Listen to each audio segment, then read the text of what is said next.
Welcome.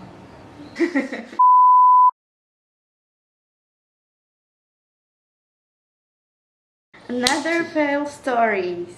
Kali ini tentang kegagalan dalam proses mendapatkan beasiswa LPDP.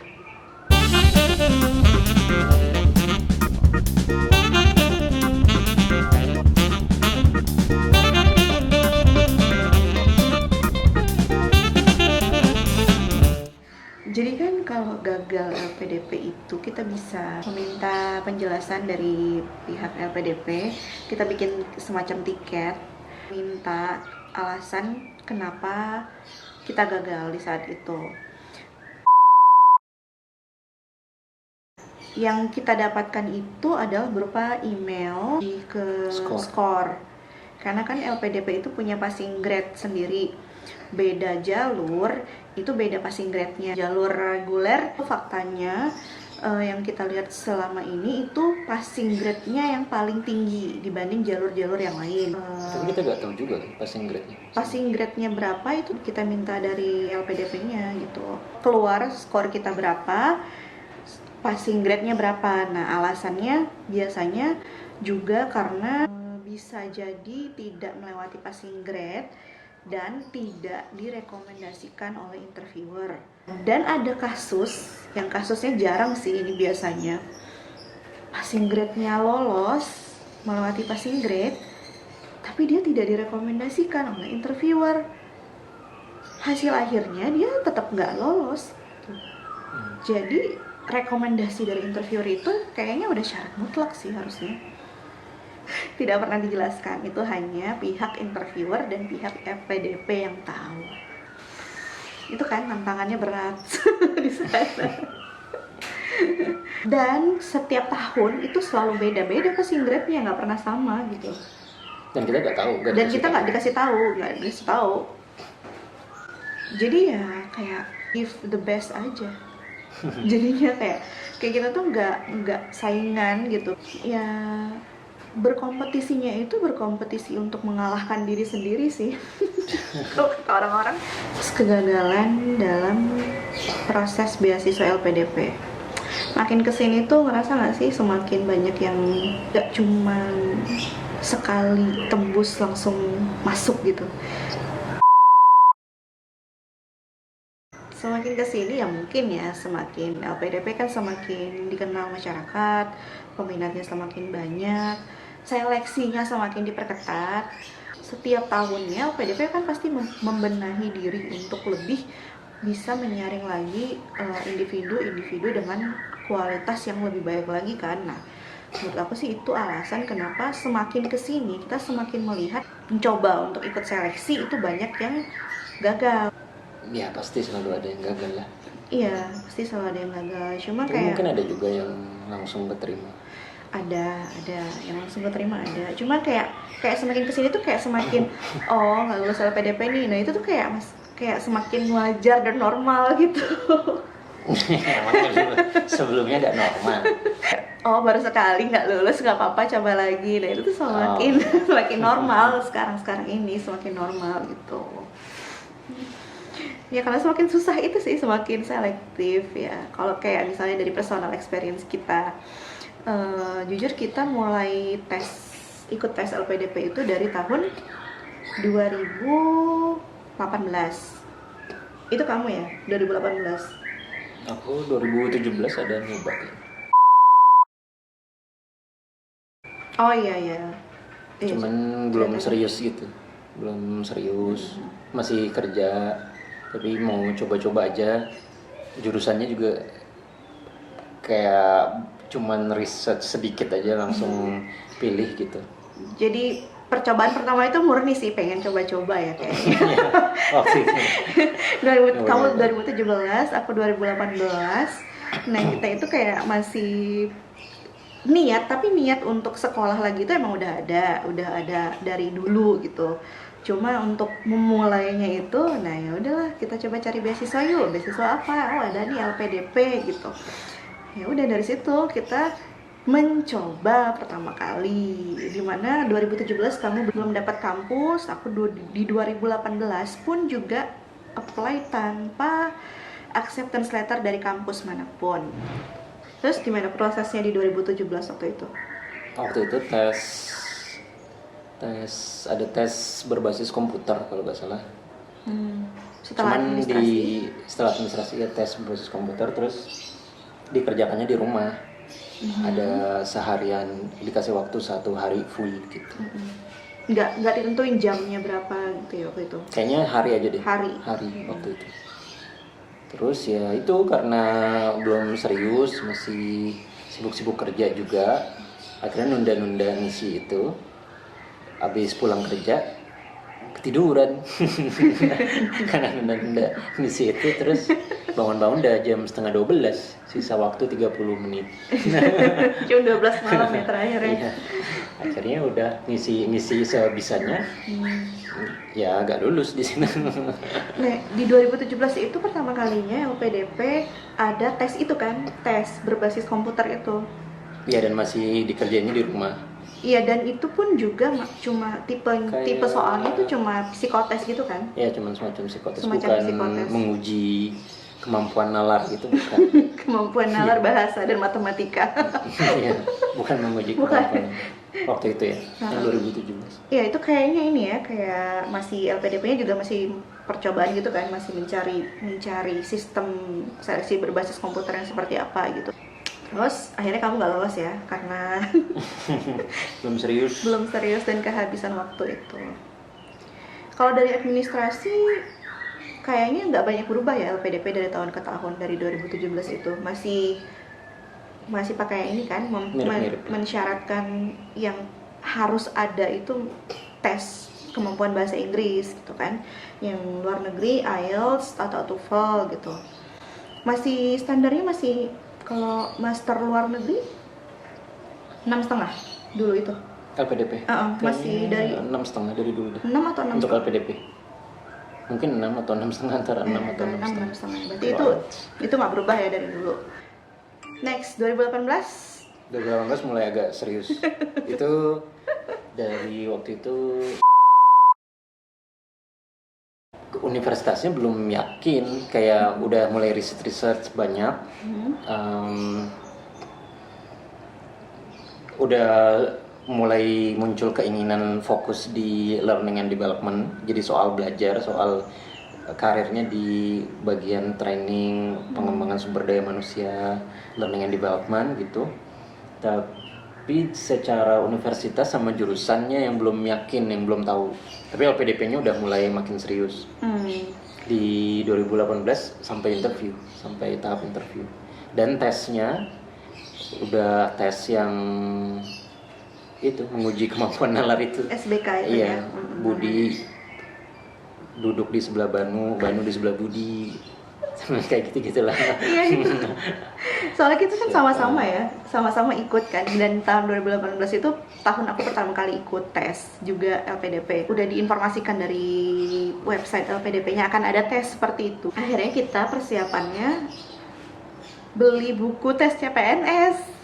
Oh iya, karena mirip-mirip. Mirip-mirip itu. Struggling juga buat ngatur waktu sih kayaknya. Ngatur waktu antara sama kerja juga kan waktu itu kalau aku. Kalau aku strugglingnya ngatur waktu antara menjadi ibu rumah tangga dan ikut tes LPDP, karena kan waktu itu kita baru punya anak umur setahun gitu.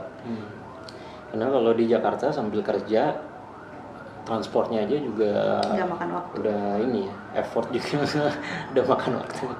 Pulang-pulang udah capek. Jadi persiapannya ya sebisa-bisanya aja. Disempat-sempatkan ya.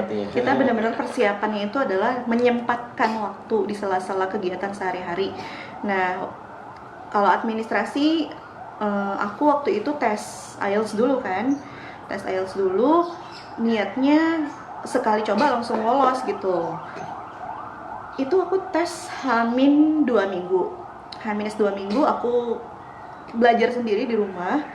Ketika anak sudah tidur, baru mulai belajar. Nah itu rutin H-2 minggu.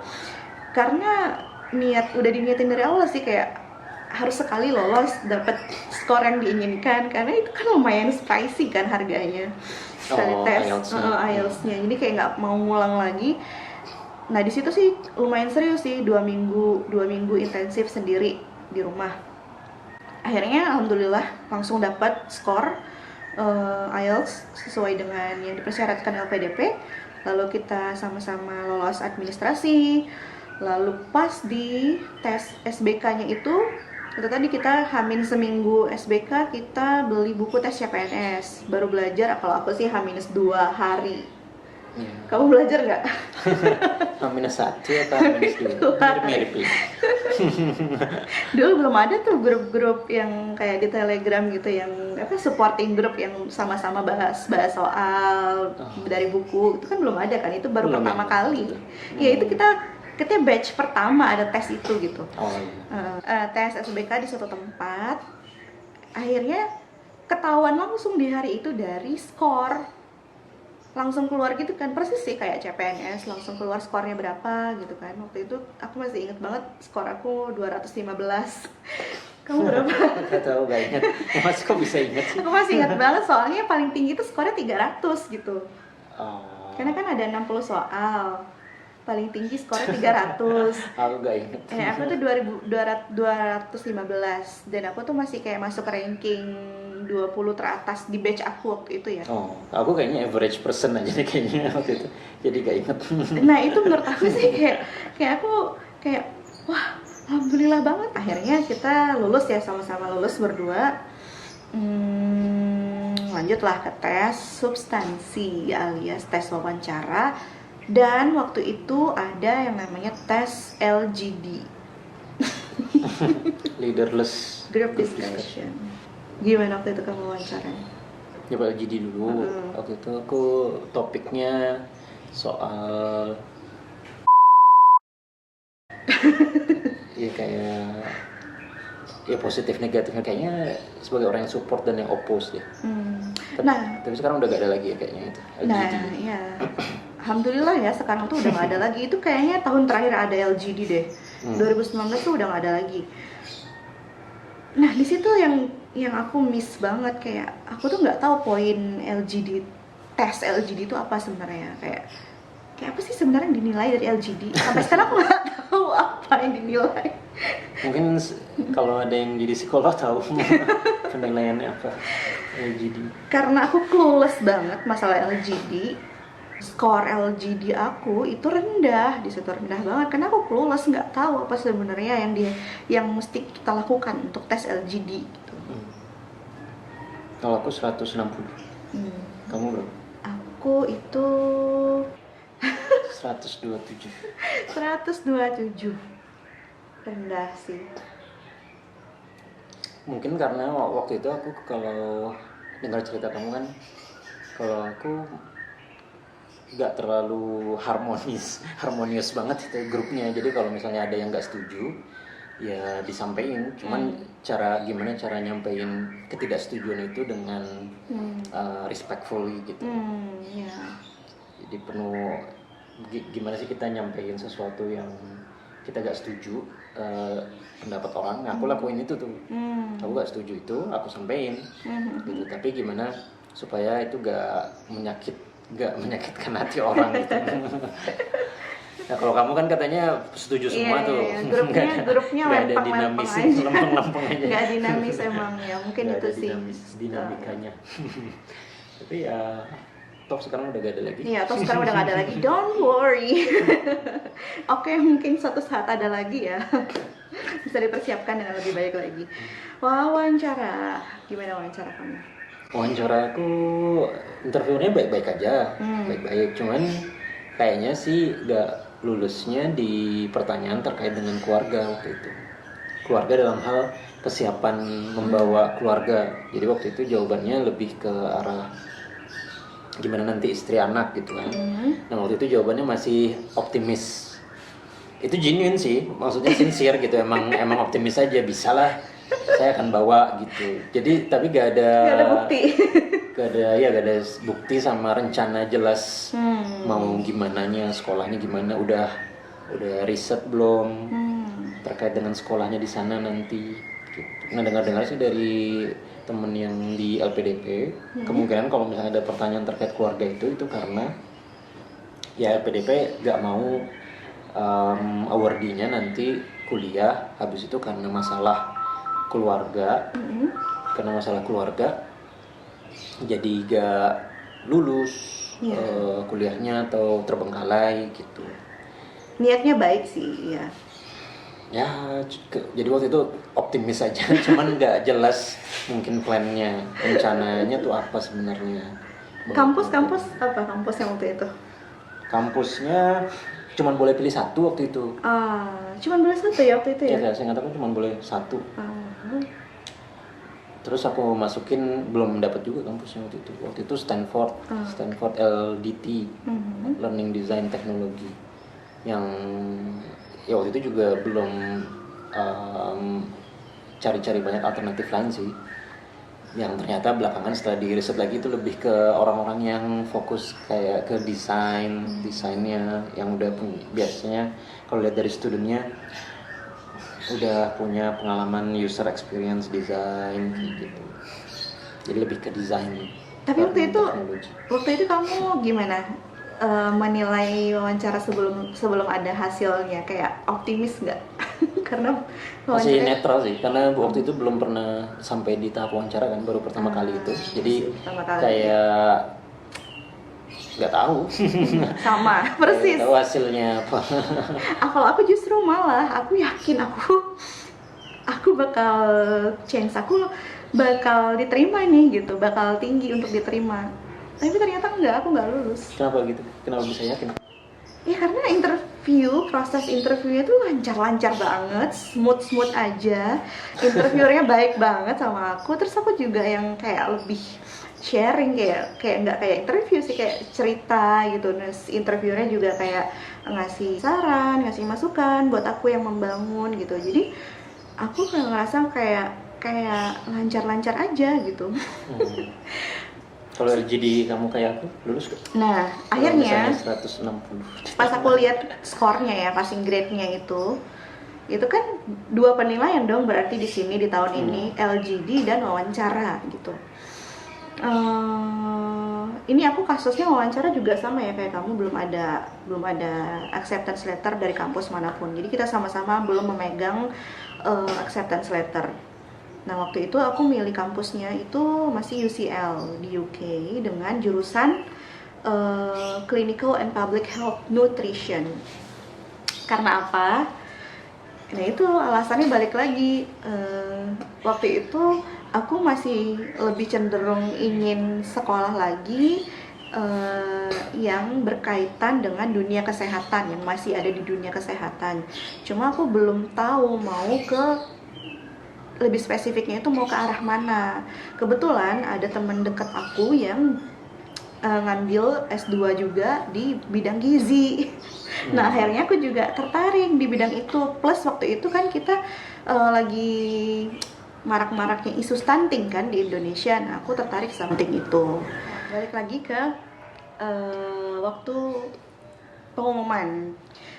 Aku masih ingat banget itu di akhir tahun 2018 bulan Desember. Kita sama-sama mendapatkan hasil tidak lulus. Kayaknya doing routine as usual. Ya cuman bedanya cara menyikapi ketidaklulusan itu yang membuat kita berdua berbeda. Yang sudah pernah kita bahas di video sebelumnya. 2018 ya? Iya. Akhirnya kita baru pindah kerja tuh. Ya. Akhirnya kita minta penjelasan ke LPDP untuk sebagai bahan evaluasi kita. Akhirnya kita dapat balasan rincian dari passing grade kita berapa. Kalau dari emang kelihatan emang udah seperti dugaan sebelumnya, nilai LGD aku itu skornya rendah. Tapi wawancara aku lebih tinggi dibanding kamu. Wawancara aku dapat 517, kamu dapat 488. Nah, secara total nilai kita menang. Kita cuma beda 4 poin dan kamu lebih tinggi 648, aku 644. 4 poin. Tapi apalah artinya itu semua dibanding dengan passing grade lulus untuk jalur reguler LPDP tahun 2018 itu adalah 787. Itu kayak kita masih jauh sih. Tapi kamu udah ini waktu itu udah dapat universitasnya? Belum, aku belum dapat. Oh. Aku belum dapat. Coba pilihan universitasnya satu kan? Satu, iya. Aku belum dapat universitas, kan sama-sama belum dapat kita. Nah, Iya, dari aku situ. bersyukur sih sekarang. Bersyukur, iya. Karena Aku juga bersyukur. setelah riset lagi, jurusannya kan kayaknya nggak terlalu sesuai sama professional background sebelumnya. Jadi walaupun akhirnya nggak jadi apply ke sana, kayaknya akan lebih Ganti. sulit, ya akan lebih sulit untuk apply ke sana karena backgroundnya nggak sesuai. Bisa sih ganti universitas kali ya, cuman nambah prosedur lagi mungkin. Gitu. Oke, itu pengalaman pertama kita gagal yang memang kita akuin kita kurang di situ, masih banyak kurangnya gitu. Nah, kita jadikan itu sebagai bahan evaluasi, pengalaman, dan akhirnya kita mendaftar lagi di tahun 2019. Iya nggak sih, aku daftar juga nggak sih di 2019? Daftar 2 Oh kali. iya, bahkan aku daftar 2 kali di 2019. Waktu itu LPDP mulai membuka lagi 2 batch dalam setahun. Kalau di 2018 itu masih 1 kali dalam setahun. Di 2019 akhirnya aku daftar di batch pertama. Yang waktu itu disarankan oleh sang suami adalah agar tidak mendaftar dulu, tapi dengan catatan harus maksimal ya. Biar lebih maksimal persiapannya, mending daftarnya di batch kedua aja gitu ya. Ya waktu itu kan pengumuman, kalau nggak salah dekat waktunya antara pengumuman LPDP buka sama mulai seleksinya. Dan itu termasuk persiapan seleksi administrasi waktu itu masih termasuk tes kesehatan kayak gitu. Oh iya. Terus Benar-benar. ya aku kerja kan, jadi pertimbangannya adalah pembagian waktu sama kesiapan menghadapi seluruh seleksi itu gitu. Dan karena tahu biasanya pengumuman LPDP kan dalam setahun langsung kan, ini akan ada tahap 1 dan tahap 2. Dan kalau misalnya nggak lulus interview tahap 1, nggak bisa lanjut di tahap 2 untuk tahun itu. Iya, Beda harus lagi tahun di sekarang ya. Sekarang Jadi beda. peraturan LPDP kan berubah. Selalu berubah. Waktu itu nggak bisa kalau misalnya gagal. Nah dengan pertimbangan itu aku mikir kan, kalau misalnya gagal lagi seleksi interview, nggak bisa ikut tahap 2 sayang. Kalau misalnya nggak siap terus gagal di interview, aku pikir. Jadi mending siap-siapin aja dulu ikut di tahap kedua dengan yakin gitu. Terus mungkin ada informasi dari yang tahap 1 akan ada kayak apa seleksinya atau apa gitu. Jadi itu bagian dari strategi aja sih. Aku nggak kesana mikirnya. Terus kita berdebat dan kamu memaksa tahap 1 itu. Ya Allah. Silakan, aku bilang. Iya memang hasilnya tuh nggak lolos emang. Mungkin itu ada part dari nggak nurut sama suami juga kali ya. Tapi kenapa aku punya strong reason why I keep doing that waktu itu. Alasannya kenapa? Karena aku udah dapet acceptance letter dari UCL. Oh iya. Jadi akhirnya kan nggak lolos nih di akhir tahun 2018. Nah, sebagai cara aku melupakan kesedihan itu, akhirnya begitu aku tahu nggak lulus dari LPDP, aku langsung set daftar kampus. Akhirnya aku fokusnya udah bukan ke beasiswa lagi waktu itu. Gimana caranya aku bisa dapat secepat mungkin acceptance letter, unconditional acceptance letter, supaya apa? Ya aku mikirnya waktu itu aku punya kesempatan yang lebih ketika sudah memegang acceptance letter gitu, mikirnya waktu itu ya. Mungkin LPDP akan lebih memprioritaskan orang-orang yang seperti itu gitu. Akhirnya aku daftar lah UCL, fokus nyiapin itu di awal tahun 2019. Dari mulai Januari, Februari, Maret, akhirnya bulan Maret atau April aku dapat acceptance letter dari UCL, unconditional, dengan jurusan yang masih di clinical and public health nutrition itu. Nah, dengan bermodalkan itu, akhirnya aku nekat buat daftar LPDP 2019 di tahap pertama. Tuh, that's why. Tapi akhirnya karena aku nggak lolosnya itu bukan di seleksi interview, untungnya Saat lagi di tahap 1. saat itu aku nggak lolos justru di seleksi berbasis komputer.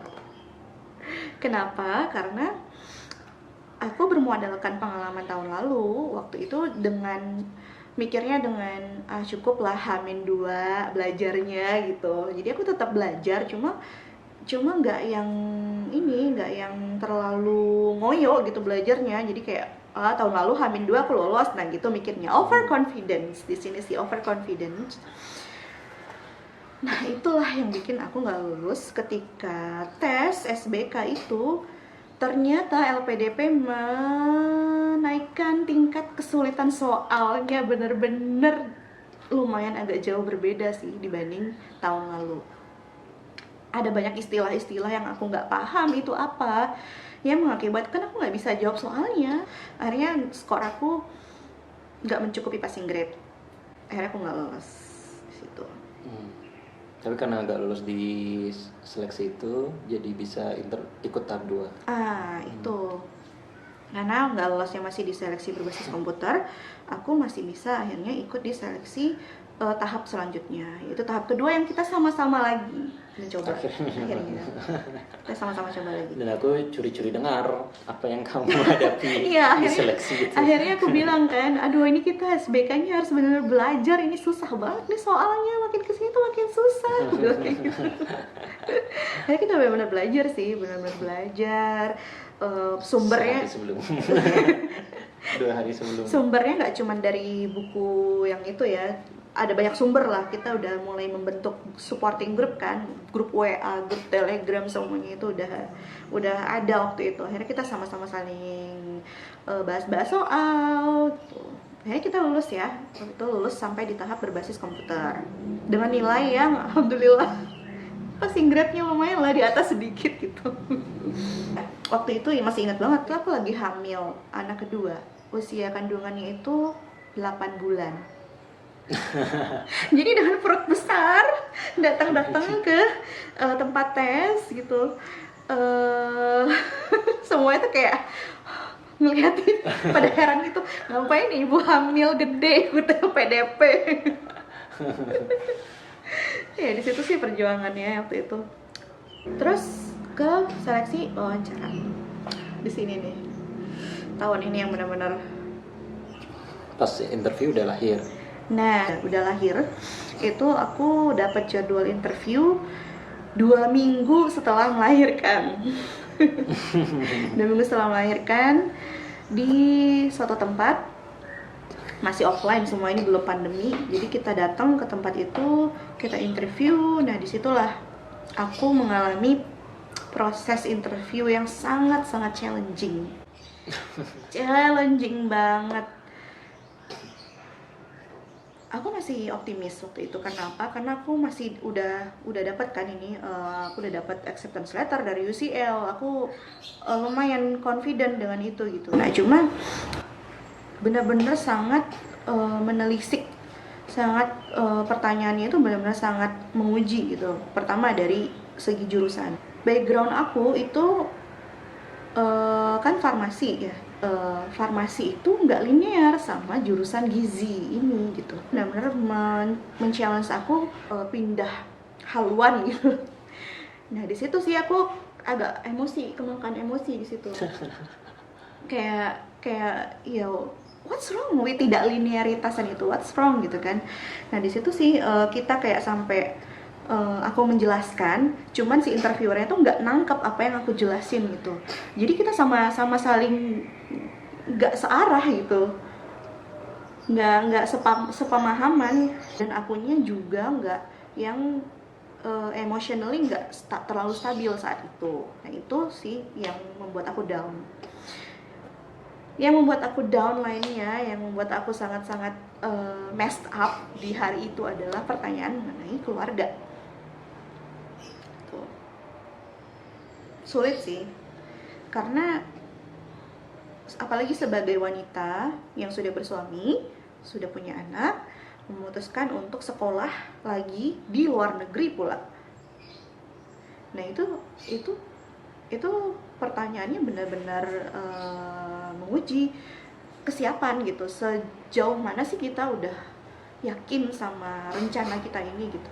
Kalau misalnya perempuan, ya itu sih stigma sih, perempuan itu dituntut selalu harus prima, sempurna dalam segala hal, sekolah beres, ngurusin keluarga beres, ngurusin anak beres. Nah, waktu itu aku masih belum paham maksud dari LPDP menanyakan seperti itu apa. Yang pada akhirnya kan sekarang paham sebenarnya tujuannya baik.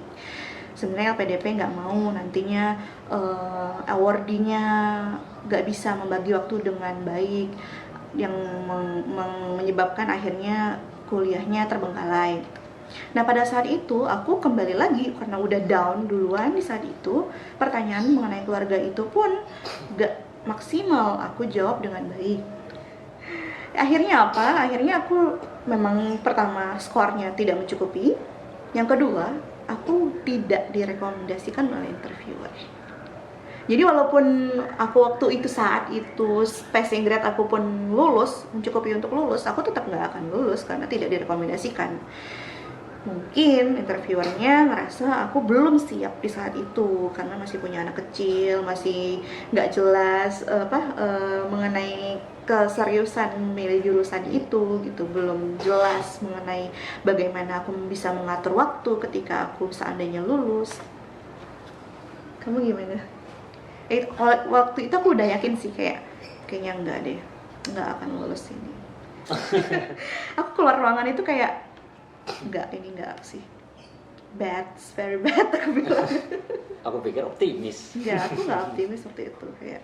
Tapi aku optimisnya masih optimis sebenarnya sepersekian persen karena aku punya acceptance letter dari UCL gitu. Kamu gimana? Aku belum punya acceptance letter. Cuman universitasnya udah mengarah ke Columbia sekarang. Jadi ganti berarti ya dari ganti. Stanford ke... Dan dikasih kesempatan buat pilih 3 kan. Oh iya. Untuk di universitas kali ini. Terus udah riset dan semakin yakin lebih ke Teachers College Columbia karena lebih broad jurusannya, jadi lebih sesuai sama professional background sebelumnya. Dan dikasih pilihan 3. Ya tempatin itu di posisi kedua sih waktu itu. Dengan alasan mungkin dia akan banyak tanya di posisi 1. Dan tadi pertanyaan soal linearitas itu karena sebelumnya S1-nya farmasi. Jadi aku pilih, sebenarnya Teachers College itu juga School of Education, Health and Psychology juga sih, artinya bisa ngambil jurusan terkait kesehatan kan sebenarnya di situ. Ya, aku aja yang masih dunia kesehatan masih dibilang gak linear kan, apalagi kamu. Terus jurusan yang pertama itu aku masukin kalau nggak salah UCL kayaknya deh, yang ada hubungannya sama kesehatan sama pendidikannya juga. Yang gitu. lebih terdengar Yang linear. Lebih terdengar linear. Tapi sebenarnya dalam hati lebih cenderung ke yang Columbia ini gitu. Tapi semuanya belum punya acceptance letter. Dan sama sih, challenging juga. Dan ya kayak benar-benar inilah. Kayak menguji mental kita sih ya, emang. Kayak dalam arti kayak tes mental ya, seberapa tes kuat. Kalau aku sih nggak terlalu ke linearitas ya, tapi kayak kontribusi ke Indonesia. Kalau misalnya nanti, ya kan sebelumnya training gitu, inovasi atau hal yang bisa diberikan ke Indonesia, terus begitu dijawab, itu mah sudah pernah ada sebelumnya kayak gitu, itu sudah pernah ada sebelumnya. Terus ya gitulah, pokoknya benar-benar diserang terus soal keluarga. Waktu itu belum riset banget ya, 1 tahun apa 2 tahun gitu. Jadi jawabannya sih waktu itu mungkin saya berangkat dulu ke sana gitu 1 tahun gitu. Terus ya kayak dibilang kayak gitulah, kayak menguji mental sih. Cuman aku masih kontrol emosi. Jadi kayak misalnya bilang ya saya memahami concern tersebut gitu. Sebelum jawab saya memahami concern itu. Jadi kayak acknowledge dulu ya. Iya, kayak acknowledge dulu. Nggak langsung diserang balik sama nggak langsung statement. menyalahi statement dia, cuman kayak acknowledge ya bisa jadi itu valid ya. concern yang valid, artinya bisa kita pikirkan, bisa jadi penting untuk kita pikirkan gitu. Tapi setelah itu kita kesamping juga pandangan kita ya. Namun di balik itu kayak misalnya soal inovasi, dia bilang kan, kalau menurut saya inovasi bukan sesuatu yang harus benar-benar baru, tapi kita bisa kembangkan dari yang pernah ada sebelumnya, terus kita develop jadi sesuatu yang lebih luas manfaatnya, atau jadi sesuatu yang lebih baik gitu. Jadi gak harus sesuatu yang benar-benar baru menurut saya gitu. Mungkin kamu bisa pertimbangkan juga beasiswa-beasiswa selain LPDP katanya. Oke.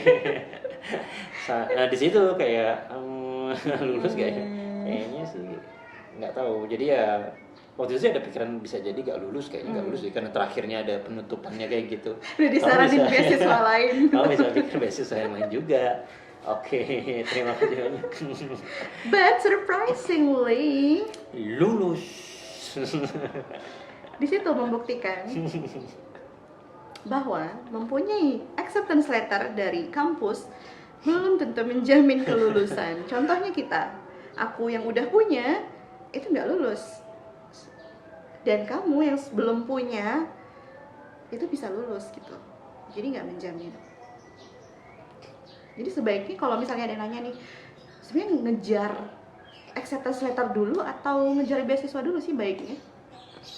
Kalau menurut aku, tapi kalau misalnya waktu itu deadline universitas aku di yang Januari. Nggak lulusnya udah punya acceptance letter lagi. Itu kayak benar-benar dari sisi deadline waktu. Pandemi ya, jadi kayak sempat ada masa LPDP itu nggak buka. Dari sisi jurusan lu nggak seret sama programnya, sama jurusan apa course-nya gitu. Jadi memang lebih beban lagi. Kayak aku kuliah dari rumah. Udah bertekad ketika aku mau mendaftar lagi LPDP, aku mau dengan cara yang berbeda, jalur yang berbeda untuk mendapatkan kesempatan yang lebih tinggi diterima.